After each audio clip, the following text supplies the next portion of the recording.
Leadership isn't just about managing people. It's about inspiring and taking care of them. Chief Master Sergeant Danny Roush made it his goal to take care and serve Kansas Guardsmen throughout his career. Chief Roush was raised on a farm in Tonganoxie, Kansas, alongside his brother Richard, where they learned some valuable lessons. Well, when we were young, we had small chores to do, and then as we got older and got into high school, still had chores to do, and I went out for sports, but that didn't get rid of the chores that had to be done.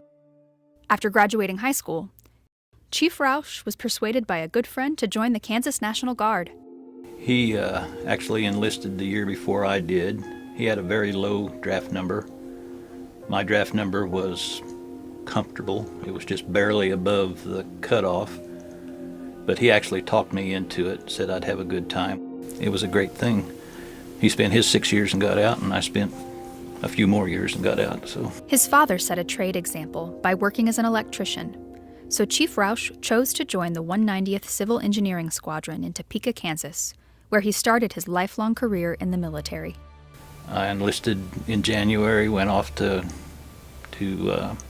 basic and then tech school. I got back to the base in July, and I was hired in August as a full-time electrician with civil engineering. I got hooked up with one of the Title V civilian electricians who taught me a whole bunch, and I did that for about 20 years. After rising through the ranks to Master Sergeant, he was appointed as Exterior Shop Supervisor, which provided a new set of challenges to tackle. The Air Force combined the interior and the exterior shops into one. So it was getting our interior guys trained to do the exterior work, getting that done without getting anybody hurt, and it was a successful transition. His accomplishments did not go unnoticed by leadership. After a time, he became the first sergeant for the Civil Engineering Squadron at the 190th Air Refueling Wing. There, his true passion would come forward, taking care of the guardsmen who served. I always tried to make sure that my people were taken care of, either on deployments or home station or whatever. That was the goal. If you keep people happy, everybody's happy. During his service in the 190th Air Refueling Wing, he was called upon to serve in Desert Storm. Chief Roush was tasked as one of the first sergeants in support of the operation. During this time, Chief Roush took care of both the guardsmen and active duty members. And we really, not so much on the guard side because we were more so like a family, so kind of took care of each other. But during Desert Shield and Desert Storm, dealing with the active duty, there was a lot of issues. They would deploy, leave their wives at home with no access to the money, no food. The stuff I learned during Desert Shield and Desert Storm put me light years ahead of where you would be if you were just a guard first sergeant. The experience he had during Desert Storm helped when he was deployed again as the chief for the Civil Engineering Squadron during Iraqi freedom. While deployed, he helped ensure that the base was maintained and built up to endure a war climate, while also taking care of the guardsmen around him. And it was keeping an eye on everybody so they didn't do anything stupid, and make sure that morale was up and try and identify problems before they become really serious. Just need to let people know you're there for them. Chief Danny Roush was not only called to take care of current service members, but also those who had served before him by honoring veterans through military funeral honors.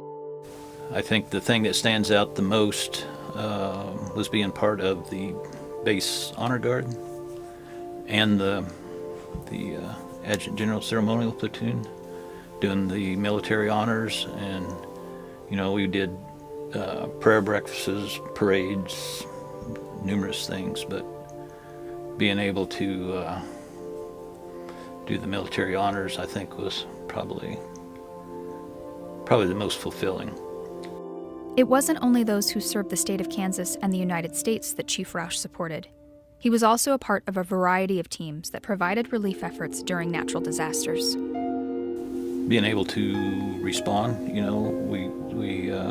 Greensburg was a good example. When that hit, we had our volunteers, and was able to go to that. We were in 2010, we were at Gitmo when the earthquake hit Haiti, and we was able to work that. Once again, we was building the bed down area for our troops and a EMED. So, Despite all his hard work, Chief Roush shared that he wouldn't have made it as far if not for the love and support of his wife Virginia, his kids, and his grandkids. Our first real separation was Desert Shield and Storm, because that happened so quick.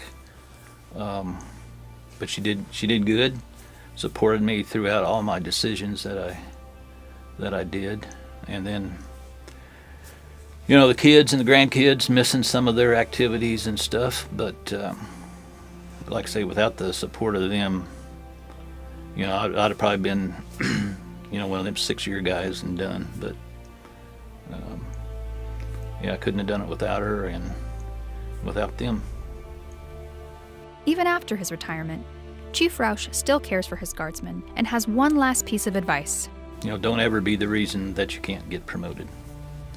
You know, if you have to cross-train or if you have to do a correspondence course, do it, get it done, and make yourself promotable. Don't wait for somebody to try and make you promotable. Ladies and gentlemen, please welcome Chief Master Sergeant Danny Roush into the Kansas National Guard Hall of Fame.